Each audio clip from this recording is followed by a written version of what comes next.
Let's start now. Welcome to the second webinar of this online course regarding the implementation, the design implementation of the Youth to Youth Fund. I am Alessia Messuti, and you already know my name because we have already exchanged my few messages and emails through the online platform. And I am here on behalf of the International Training Center of the ILO, and I am co-facilitating this webinar, replacing my colleague Tom Van Beke. And today I am co-presenting this webinar session with two other presenters, two other speakers. From one side we have Susana Puerto, Senior Youth Employment Specialist for the ILO, for the International Labour Organization. She's based in Geneva. Hello, Susana. Hi, everybody. And on the other side, on the other hand, we have George Mazuri, that I guess you have already met last week during the past webinar session. And George is based in Kenya, and he is the Chief Executive Officer for YouStudy, national implementer of the Youth to Youth Fund in Kenya. George? Hello, everybody.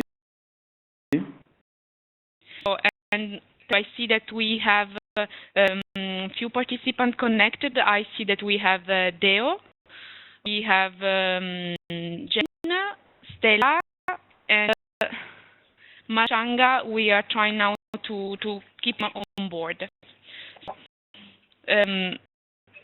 Duties for the session for this webinar session are listed on this slide that you can see on your screen, and are basically linking back to what you have already seen during this whole week through the online module that was uploaded on the course platform.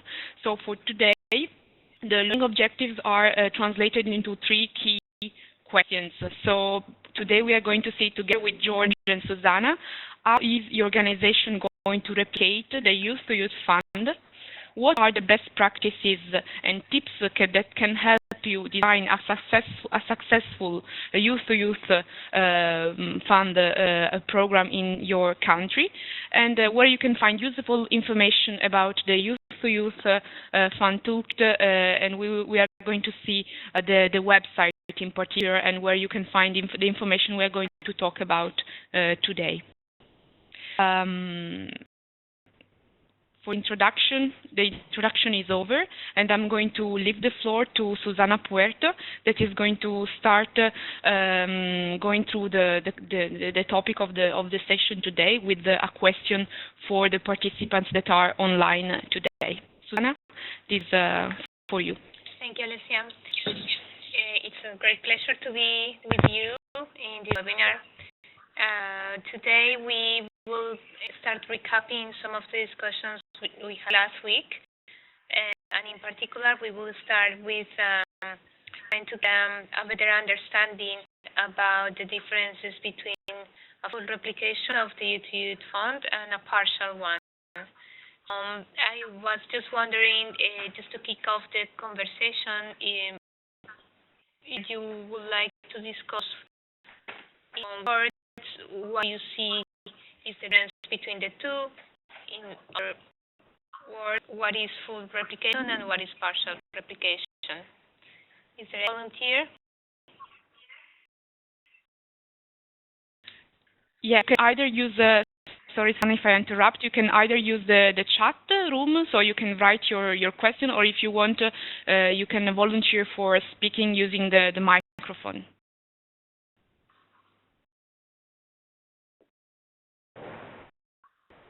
Hello? Would you like to say something?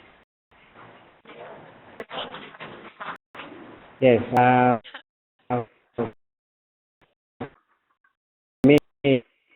I think in my own way, for the protection of the right to, because that's like the ILO model.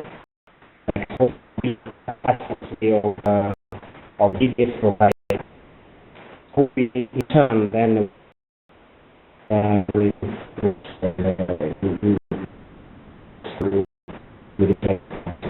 is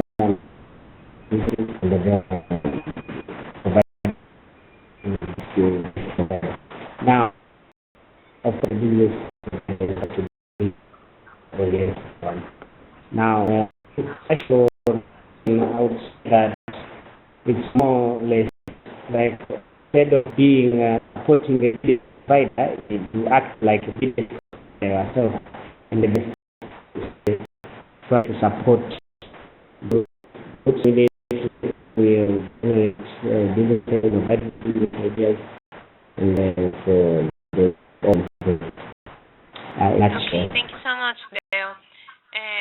Is there anybody else who would like to share some thoughts about this?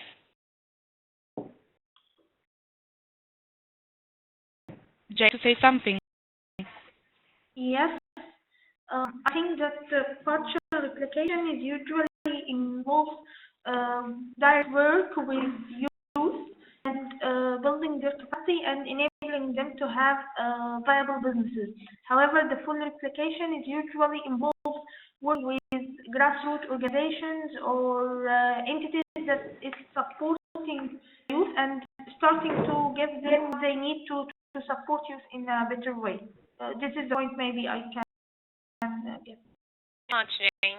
Well, that is precisely the point for both Dale and Jane. This is exactly right. Alessia, if you can please jump to the next slide.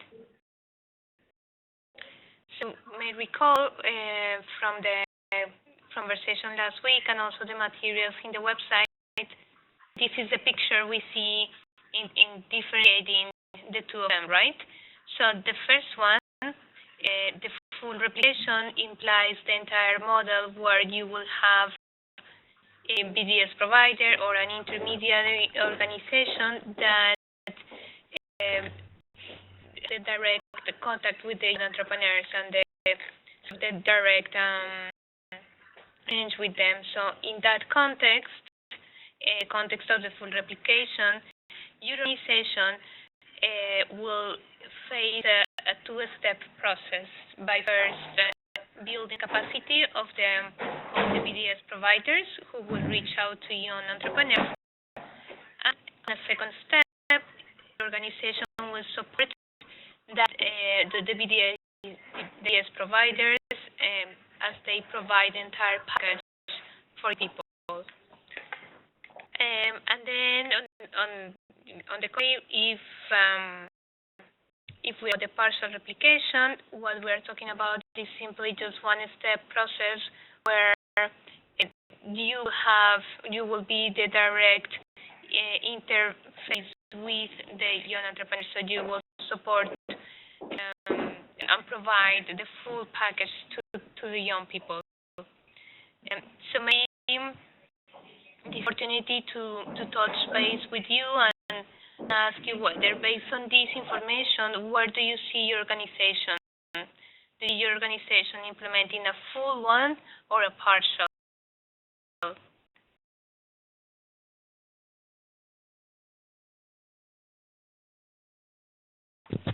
Can you use the chat to reply to question from Susana Puerta? Can you say in the chat very quickly if you see yourself organizing a partial or full replication?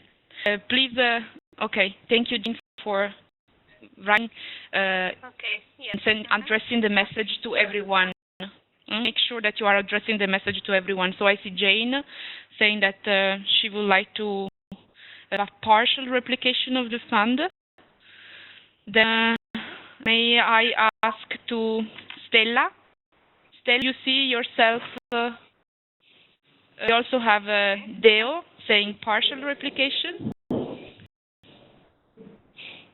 Any from Stella? Not yet. Okay. Rain, she has already provided. Shanga or Joseph? Also, Shanga wrote me privately about partial replication. Okay. So at the moment we all have partial replications, so interest in partial replications. Okay.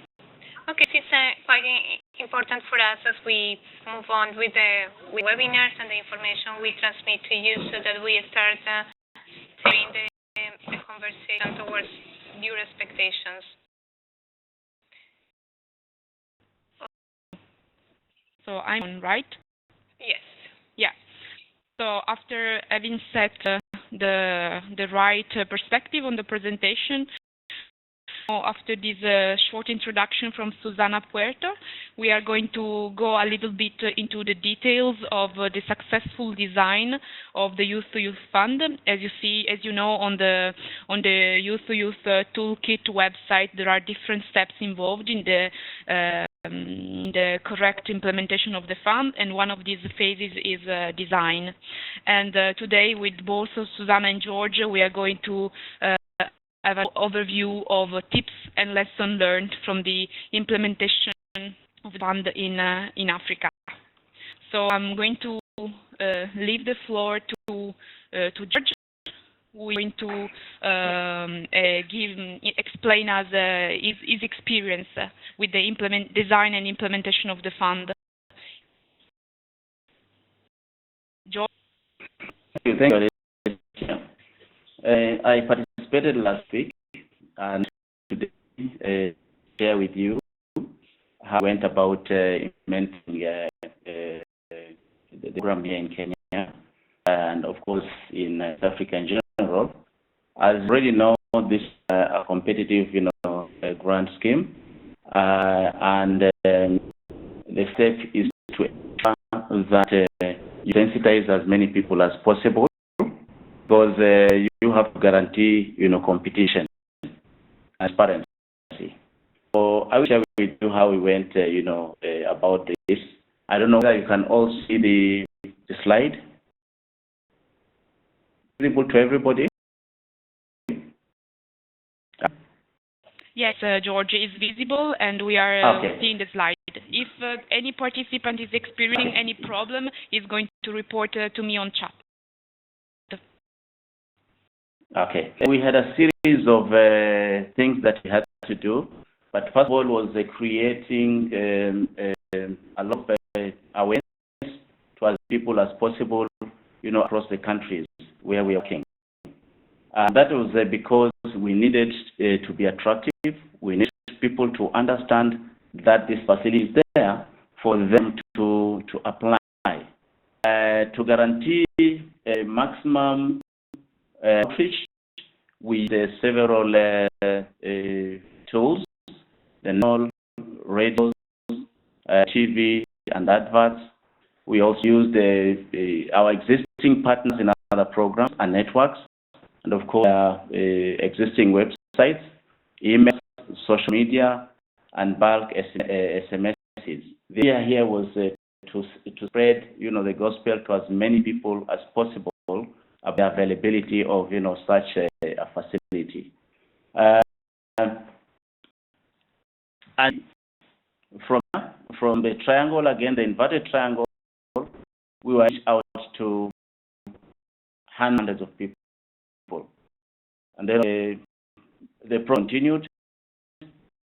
How we were able to guarantee more than 1,000, applications, across the region. Of course, then on those applications, we were able to, to list, a few, and of course, eventually selected also a few, as you can see. Maybe the next slide.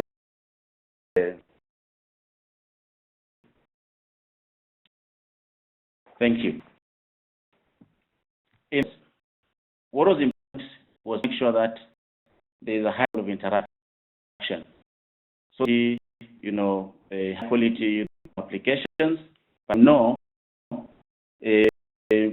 people also, they shy away from, applying. So we get aware a few, will apply. Like I've said, you can imagine from the hundreds and thousands that we were able to reach out to, only 1,000, applied. Which means, therefore, it's just to these 1,000. And then, in terms of the forms, the tools that we use, I had also, to be trained on how to fill those, application forms. At some point, people felt like it was a bit bulky, but all the same, the few that managed to apply, it was very, very, very thorough. And there was the idea of us trying to interest, women to participate in this was critical. And of course, in the TV programs, or rather the media, the print media that we were sharing with the people, we encouraged women to apply. We said it was open to all, because in Africa, the girl child, or rather the woman, is always taking a back seat. But we try to make a deliberate effort to interest them to apply to this fund. Alexia? Now, you realize that it's really time consuming. Share again our own process. When we say this, and after receiving the applications, what we formed like a action committee, and all these applications were coming to one pot. So we did some sort of a criteria that we use to assess all these applications. Now those criteria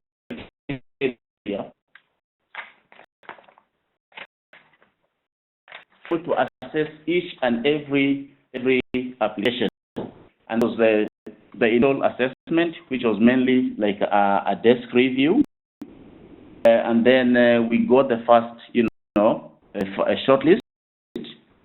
After that, we did shortlisted applicants to a one-on-one, or rather face-to-face kind of interview. Try and see whether what they had put in the applications was really in line with what they would explain. So they explained that to the panel that would have created, and then I would be able to come up with another based on those face-to-face interviews. We will also to eliminate a few, and then went further to kind of, do verification. We had selected, we had to go for field visits and field verification to see, ascertain whether whatever was shared during the interview matches whatever was done on the ground. So we did verification visits, and visits were also very important, because then they also formed some sort of a baseline applicants. After the verification visits, we also eliminate again others and get the final list. Now, using the list, we are now able to what we design clinics. Why do we design clinics? It is because initially the applications coming up with good ideas, but sometimes the good ideas are not packaged well. So as an implementer partner, we have responsibility to work with the applicants or other grantees to make sure that they package their applications in a manner that would be good, for implementation going forward. So most cases, especially in the situation of East Africa, all these applications were really level kind of the education levels were not very good. So even sometimes the way the application is packaged is very, very, very good. So you really need to work with them, and it is part of a process that will all help them. You develop them in future, apply for funds from other sources. So that is how we managed our process to a level where now we're able to get the final list. And if you go back to the last triangle, you remember we said we started with hundreds, and then from hundreds we got 1,000 applicants, and then from the 1,000 we're able to list 192, and then finally selected our 125. So it is these 125 that went through the design clinics, and it is these 125 that were able to move forward with funds. Thank you. Other questions from there? I don't know. Yeah, thank you, George. Yeah, thank you, George. If, thank you for this introduction on the first steps to take into account in the design phase. I'm inviting the participants. We have about 5 minutes we can dedicate to comments or questions if there are any regarding your presentation. If you want, you can put your comments in the chat room. I've already done before. Just make sure that you are addressing the message to everyone in the chat so that everybody can really see your comments. Otherwise, if you are willing to say something, you can also activate your microphone and just speak. Let's comment is coming in the chat.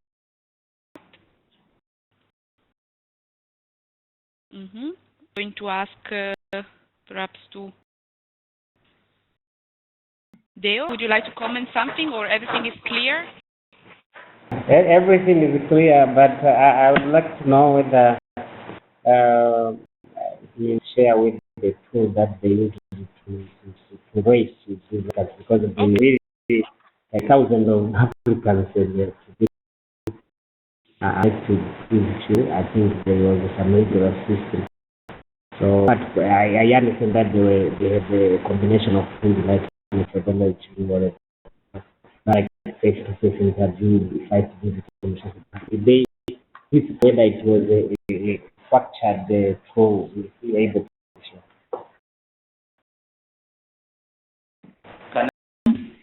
Yeah.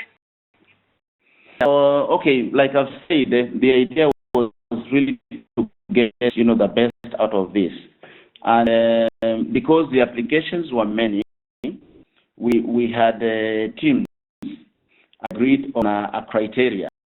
Like, for instance, you have to look at Naman.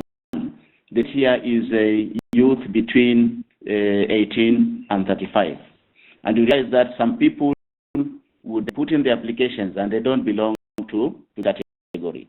So automatically you would leave them out.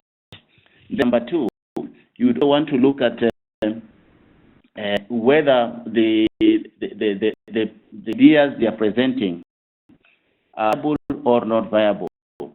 And if viable, then you also eliminate such ideas. So we checklist. And now, based on that checklist that we had, which I can share later on, we were now able to see and invite them for the face-to-face interviews. Especially in Kenya, we have people who are very good at presenting ideas, but those ideas are not, it's just shallow and it's just hot air. So we had to make sure that we get people. The criteria and the face-to-face interviews and the field verification. I think also recommendations from other people who have worked with those groups before. That was. I don't know whether I've answered your question.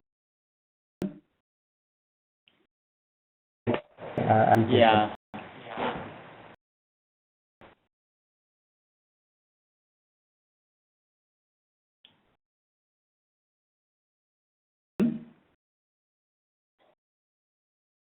George? Yes. Perhaps Can you hear me? it would be nice.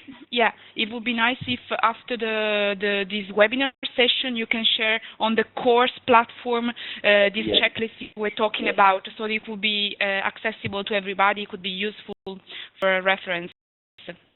And I will do that immediately. Yeah. After this.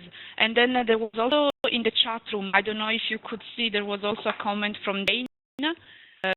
Perhaps we're already referring to the criteria. Jane was asking if she could ask about the major criteria assessed during the on-site visit and personal interviews. Is it the same checklist you're talking about, or is there any comment you can add?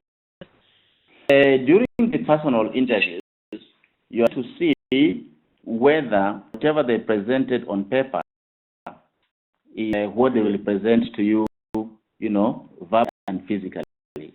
Then go to the field, you verify whether, again, whatever presented in the face-to-face interview is correct or is not correct. And sometimes we came across situations where you find somebody says that they are like a group of 50. On the ground, it's only 2 people. They tell you have like 100 or 1,000, birds, keeping poultry. Then you go on the ground, there's nothing. It's on 20. So these are the things that you really want to be careful about to avoid situation where if somebody did the proposal under a tree, then you're already able to, to it. So visit that verification, but at the same time you also use the same opportunity to get some baseline data about those particular groups, because at that point they're already few. You have created the received and they are already few. George. Thank you, George. If there are no other comments or if Susanna doesn't want to add anything to what George has said, we can move forward. Actually, Alicia, if I may. Can you? Yes. Okay, great. So I just wanted to share one of our first experience with the Youth Fund in West Africa. It was very much the pilot phase, and in a particular opportunity, we all had round to select participants. So it was a request for proposals, and one of the key lessons learned out of that experience was the importance of eventually breaking that selection process in 2 stages. As, for example, ask for a short or proposal or expression of interest, and then in a subsequent step, ask for a longer proposal. One of the situations were that we received several wrong proposals that were of low quality, so it was sort of a trade-off between the time we wanted to, or we had to invest in the review of the proposals and the quality we were expecting and we wanted to receive. So, after that experience, we just broke the process in 2, as George mentioned before, and it means a little bit of additional work. It's made in 2 steps, but also of time and efforts and resources when we are able to on the steps and being able to focus on different capacity building opportunities at times. So first, focusing on how to support the organizations, either youth-led organizations or the business providers, BS, to put a coherent and concise proposal